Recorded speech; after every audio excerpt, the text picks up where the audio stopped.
안녕하세요. 현대그린푸드 위생안전팀입니다. 오늘은 노로바이러스 예방관리에 대해서 알아보겠습니다. 식중독이라고 하면 여름에 발생하는 질환이라고 생각하실 수 있는데요. 겨울철 기온이 떨어지며 더 활발해지는 식중독균이 있습니다. 바로 노로바이러스입니다. 무서운 겨울철, 노로바이러스를 어떻게 예방할 수 있을지 알아봅시다. 최근 명절을 앞두고 노로바이러스가 유행하면서 건강관리에 빨간불이 켜졌습니다. 지난 14일 강원 청소년 올림픽에서 6명이 노로바이러스 감염 의심 증상을 보였고 2명이 확진 판정을 받았습니다. 또한 질병관리청이 제공한 최근 5년간 노로바이러스 감염증 환자 발생 추이에 따르면 올 겨울 노로바이러스 감염증이 5년 사이 최고 수준으로 발병하고 있어 주의가 필요하다고 합니다. 그렇다면 노로바이러스란 무엇일까요? 노로바이러스는 급성 위장염을 일으키는 전염성이 강한 바이러스입니다. 노로바이러스는 사람에서 사람으로 전염되며 낮은 온도에서 오랫동안 생존이 가능합니다. 또한 소량의 바이러스로도 쉽게 감염될 수 있어 전염성이 높습니다. 노로바이러스의 발병 시기는 겨울철이 가장 높으나 계절에 관계없이 발생됩니다.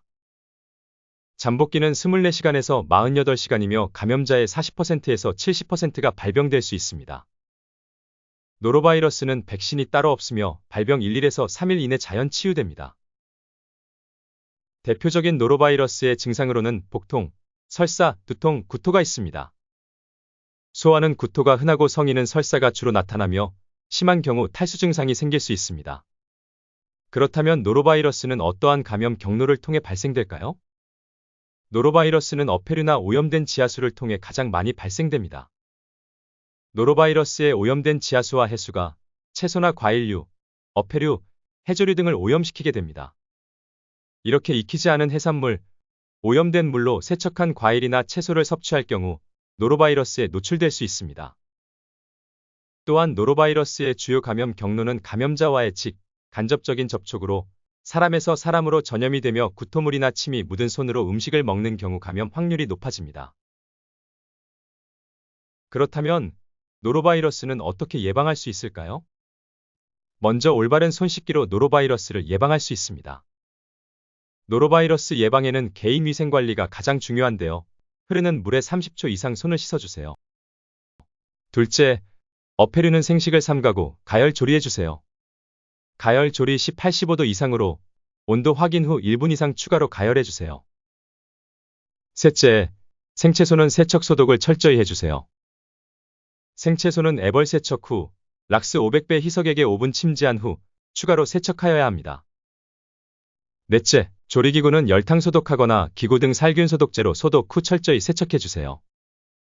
열탕 소독은 100도 이상에서 30초 이상 소독, 화학 소독은 락스 200배 희석액으로 소독해주세요. 다섯째, 교차오염 예방을 위해 구분 사용을 해야 합니다. 조리 작업 시 복장 구분 사용을 지켜주시고 조리도구와 용기는 용도에 맞게 구분 사용해주세요. 마지막으로 주변 소독을 철저히 해주세요. 바닥, 벽, 천정 등 정기적으로 청소해주시고 시설 기기 등도 세척 소독 필수입니다. 지하수 사용 영업점은 염소 소독장치, UV 등 기기 작동 여부를 확인해주세요. 전염성이 강해 겨울철 특히 조심해야 하는 노로바이러스. 건강한 겨울을 위해 철저한 위생관리로 예방에 최선을 다하는 게 중요하겠습니다.